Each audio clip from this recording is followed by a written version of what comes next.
What if I just don't adjust the camera? This is the angle. This is the angle you're getting for the whole video. Hey, my name is Sertrix, and we're updating my game today.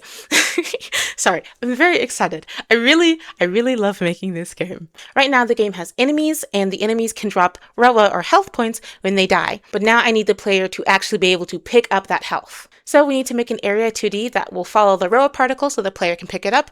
And I've already done some stuff with area 2D, so this should be simple. Okay. I dropped my mic. Okay. So what I was trying to show you, what I came here to show you. I'm sorry, I'm probably too close to the mic.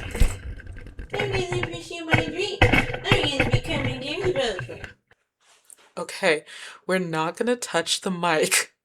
All right, I want to show you the current issue that I'm having. So right now you can see the collision shapes, the hurt box, the hit box, and everything stopping the player and enemy from falling through the floor. Now, when the player attacks, I need them to be able to pick up that Rhoa, right? And you know that where that Rhoa's collision shape is?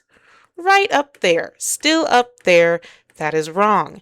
You know how in my last video, I joked that particles actually were straightforward and I was just bad at Godot?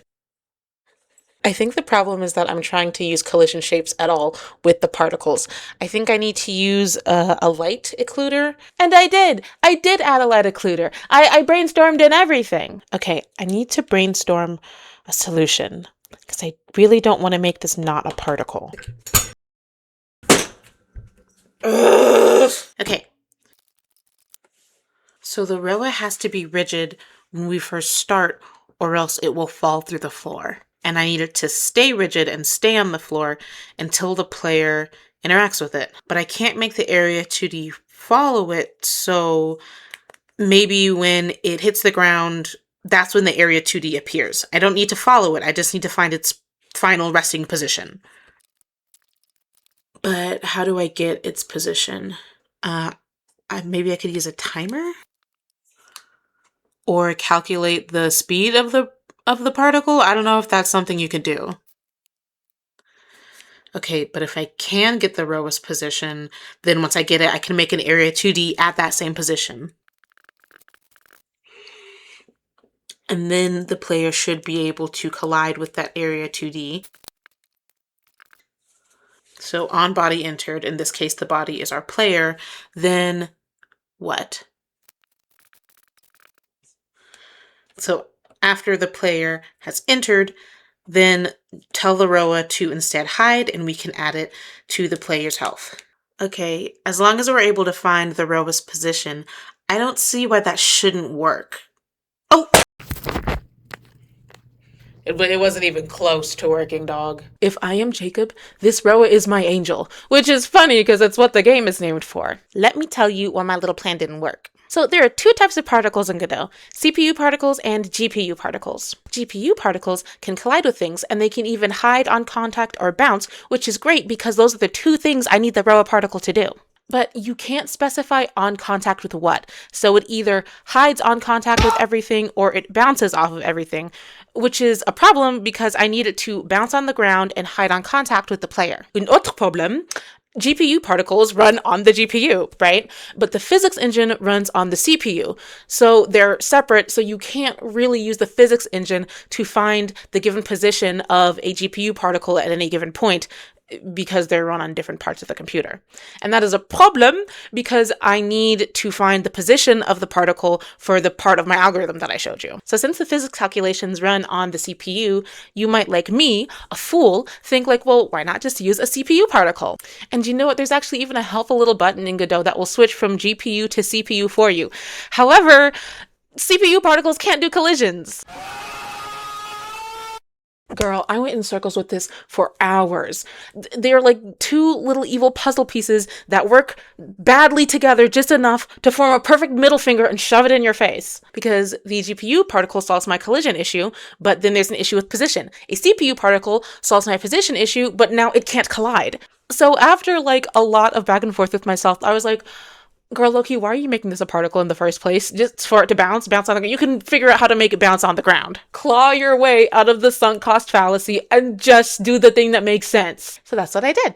The particles are dead. I killed them because they sucked. So instead, we're going to use a character body 2D to create our collectible Rhoa.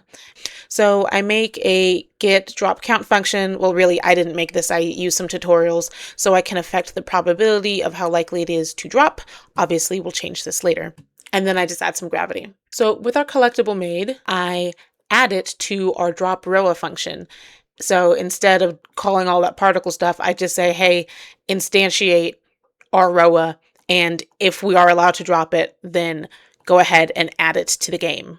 And then there's this very, very simple area 2D, which it's so simple you might just say, why even make it? But I want to make a collect box class so that later when there are other collectibles in the game, they'll all just behave the same. If only our player runs into the item, then delete the item from the game, and then we can add whatever effect we want to add, like I do here. So I use the player's hurt box to detect collectibles. It might be more accurate to call this a health box at this point. So if the thing that's interacting with our hurt box is a collect box and our player has the ability to gain health, which they should, then we gain 1 health. And see, there goes our health in the top left. T. Okay, and it takes away the health. And then we attack. Oh my gosh, it's a Rhoa. And look, it works. I'm actually so excited that it works. Now, what did we learn? If you want to make it have complex interactions with the character, do not make it a particle. That's not really what they're for. But on the upside, I did get all this bonus footage of the particles behaving in like really weird ways while I was messing with the physics, trying to get them to bounce on the ground. So it's a win, kind of, when you think about it.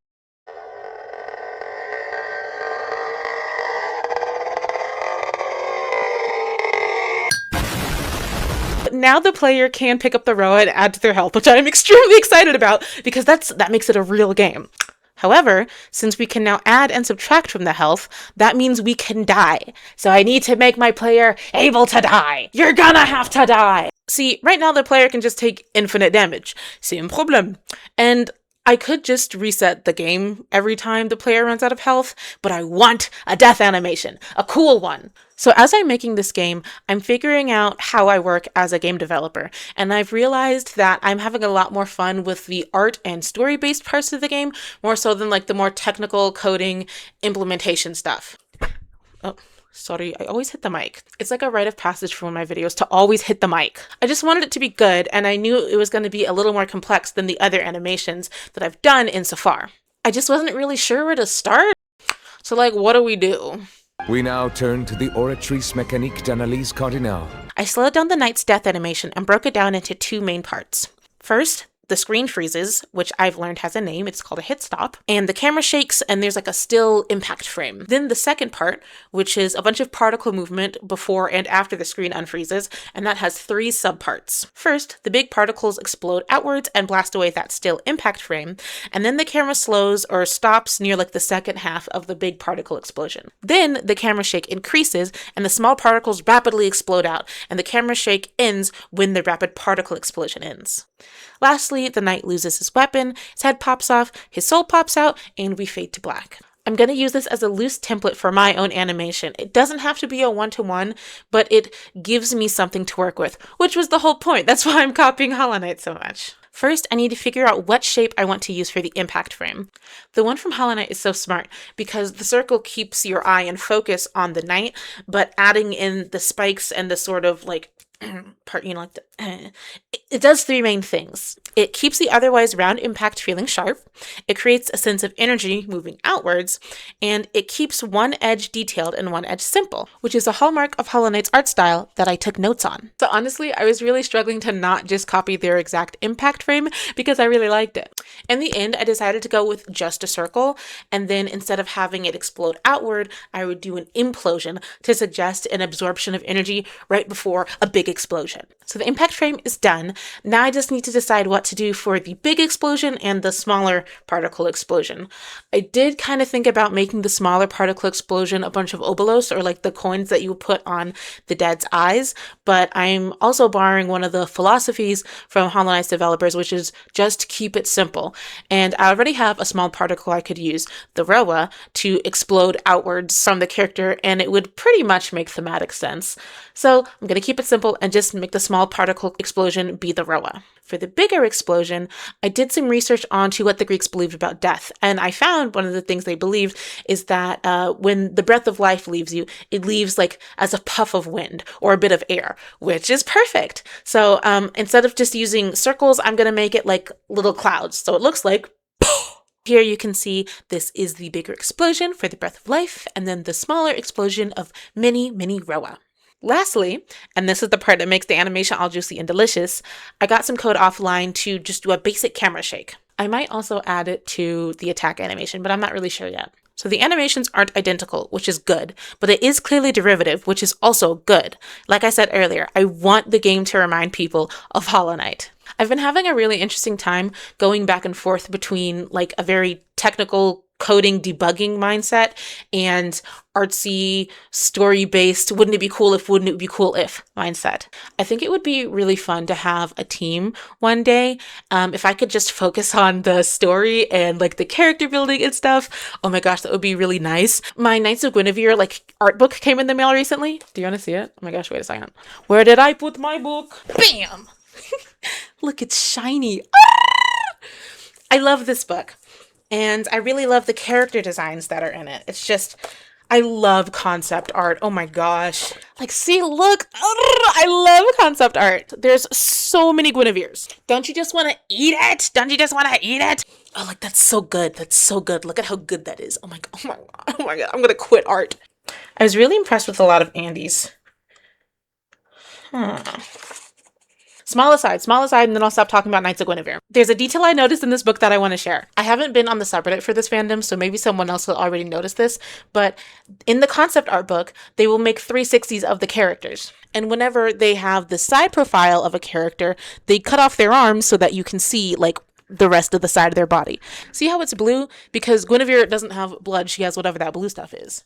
But see, on Sparky, his arm, when it's cut off, is red, because he's a human. Same for Olivia. Same for Frankie.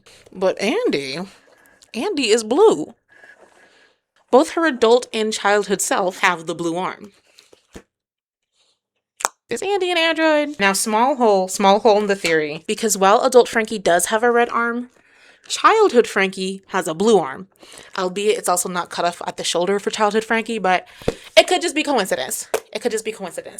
But also, if I'm right, imagine how tea it's gonna be. Anyways, my love for character design aside, I am still really enjoying the entire process. Most of the entire process. And excitingly, the next few steps are going to be a little less technical and more story-based for a bit. So I need to finish designing the layout for level 1 exactly, get more specific about what exactly is going to be in the background, and probably finally give it a proper background instead of the sketchy one we have now. And hopefully, when enough of the tutorial is finished, I can start asking you guys to playtest a little bit. I don't know. But your comments, subscriptions, and likes are extremely motivating. I love getting comments. I love hearing what people think about my game. So if you made it to this point in the video, leave a comment. Tell me what you think about the game. If you have any suggestions. I also want to thank you for making it to this point in the video. And yeah, that is really it. I'll see you next time.